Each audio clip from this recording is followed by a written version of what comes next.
جراح الأمة الثكلى تنادي فهبوا يا بني قومي أسودا أعيدوا للدنا أمجاد عصر وفلوا بالحديد لنا القيودا أقيموا بالحمى حصنا منيعا تتوج هامة السحب السدودا أيا أبناء جلدتنا أفيقوا من الشهوات يكفيكم رقودا نعم قاتل لأنك نصر.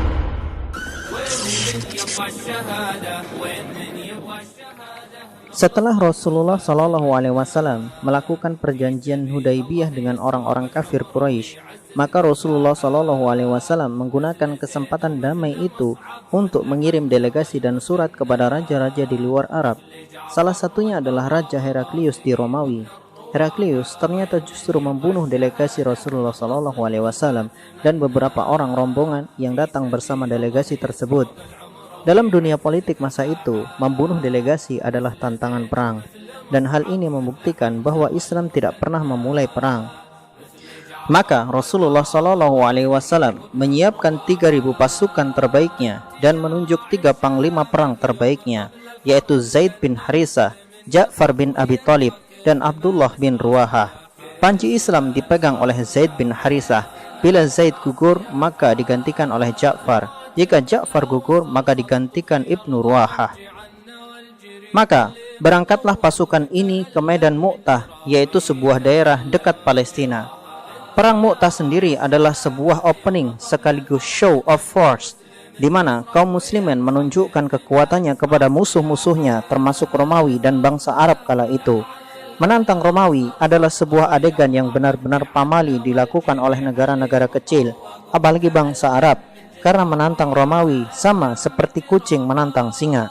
Khalid bin Walid sendiri ada di dalam barisan kaum muslimin, tetapi beliau lapang dada, tidak ditunjuk sebagai panglima dan hanya sebagai prajurit biasa. Sedangkan Romawi yang saat itu sebagai negara adidaya menyiapkan 200.000 pasukan untuk menyambut kedatangan pasukan Islam. Benar-benar jumlah yang sangat fantastis. Perbandingannya seperti kucing melawan singa. Kalau kita mau menggunakan akal logika dan hitung-hitungan bulat, maka perbandingannya adalah 1:70. Jadi untuk menang, satu orang pasukan Islam harus membunuh 70 pasukan Romawi, dan itu adalah jumlah yang tidak logis. Awalnya beberapa sahabat memberi usul agar mengirim surat kepada Rasulullah SAW untuk meminta bala bantuan dari Madinah. Namun Abdullah bin Ruwahah tidak setuju dengan usulan itu. Beliau dengan tegas mengatakan, "Demi Allah, kita datang ke tempat ini justru untuk menyambut kematian. Kita berperang bukan karena jumlah, bukan juga karena kekuatan, tetapi kita berperang demi agama Allah yang dengannya Allah memuliakan kita atas musuh-musuh kita." Maka bertemulah dua pasukan yang tidak seimbang itu di Medan Mu'tah. Pasukan Muslim dipimpin oleh Zaid bin Harisah. Beliau adalah anak angkat Rasulullah SAW. Sedangkan Romawi dipimpin oleh Raja Heraklius sendiri.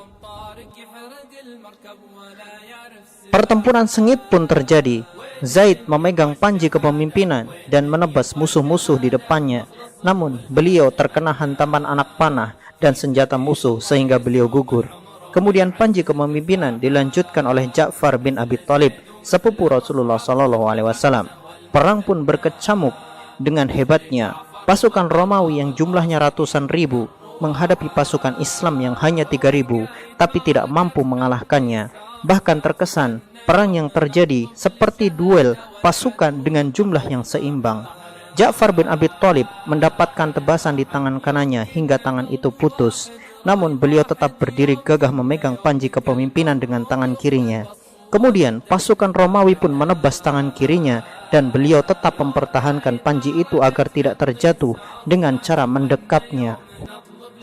Kepemimpinan selanjutnya dipegang oleh Abdullah bin Ruwahah. Beliau pun dengan gagah berani menggempur pasukan Romawi tanpa ampun, dan akhirnya beliau pun gugur menyusul dua jenderal sebelumnya. Thabit bin Arqam mengambil panji yang tergeletak tanpa tuan itu dan berseru kepada pasukan untuk mengangkat pemimpin. maka seluruh pasukan membaiat Khalid bin Walid sebagai pemimpin. Awalnya Khalid bin Walid menolak karena beliau sadar beliau baru kemarin sore memeluk Islam dan masih banyak sahabat-sahabat senior di tempat itu.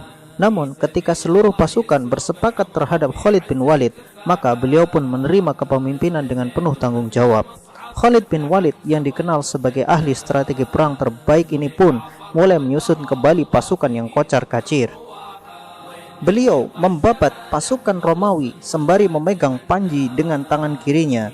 Pada pertempuran selanjutnya, Khalid bin Walid benar-benar menunjukkan bahwa julukannya sebagai ahli perang bukan isapan jempol semata. Khalid bin Walid berperang dengan sangat hebat. Ketika pedang yang ia pakai menebas musuh patah, ia ambil pedang musuhnya dan ia kembali menebaskan pedangnya.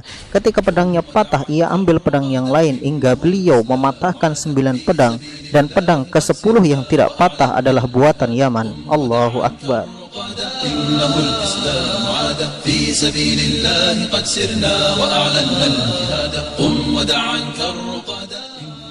Kepemimpinan Khalid bin Walid memang tidak bisa diragukan sedikit pun. Pada pertempuran selanjutnya, Khalid bin Walid membuat strategi perang yang sangat jitu, di mana ia mengubah posisi sayap kanan ke posisi kiri dan sayap kiri ke posisi kanan, kemudian mengganti pasukan depan ke belakang dan pasukan belakang ke depan. Pasukan Romawi pun terkejut dengan pasukan Islam yang berubah wajah. Mereka mengira pasukan Islam telah mendapatkan bantuan dan mengganti pasukan.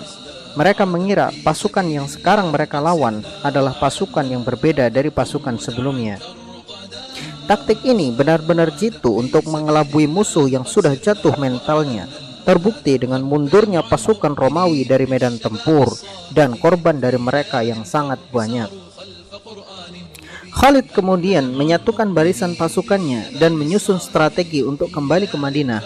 Berkat pertolongan Allah Subhanahu wa taala melalui kepemimpinan Khalid bin Walid, pasukan Islam pulang ke Madinah dengan selamat. Para ahli sejarah mencatat bahwa korban dari kaum muslimin hanya 12 orang, termasuk 3 komandan mereka. Sedangkan pasukan Romawi yang tewas dari pasukan tersebut mencapai angka ratusan. Bahkan salah satu komandan utama mereka terbunuh oleh kaum muslimin. Sesampainya kaum muslimin di Madinah, mereka menyambutnya dengan sangat gembira. Sejak saat itu, Khalid bin Walid dikenal dengan Saifullah al-Maslul, yaitu pedang Allah yang terhunus.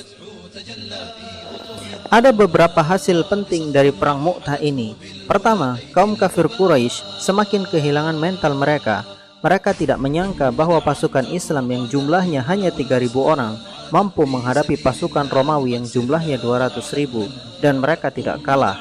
Padahal jumlah mereka mustahil bisa bertahan jika dihitung secara matematika logika. Kedua, pasukan Islam semakin diperhitungkan baik Romawi maupun Persia.